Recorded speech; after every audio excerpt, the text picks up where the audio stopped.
đắng cay Pulihkan yang Yesus ông Muda drong Muda drong berjalan lanteng dan Pulihkan yang Yesus đắng yang Yesus ông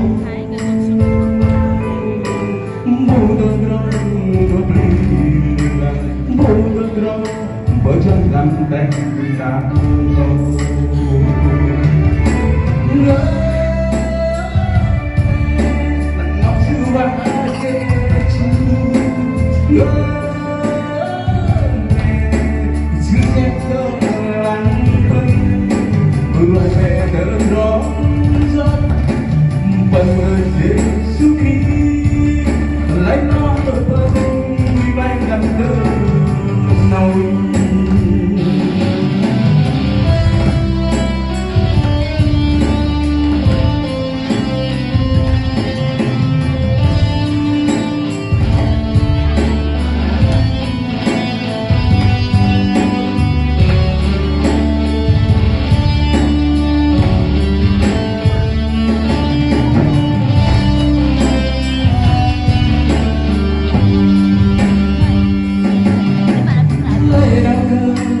yang Yesus enggak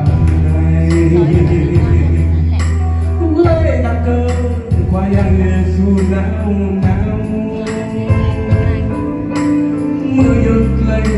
bầu bình yên lặng mưa giọt lên những ăn bằng lần tenang Lê đắc cơ qua yang Yesus enggak Lê đắc cơ qua yang Yesus nao nao mưa giọt lên bầu bình yên lặng mưa giọt lên những ăn bằng lần tenang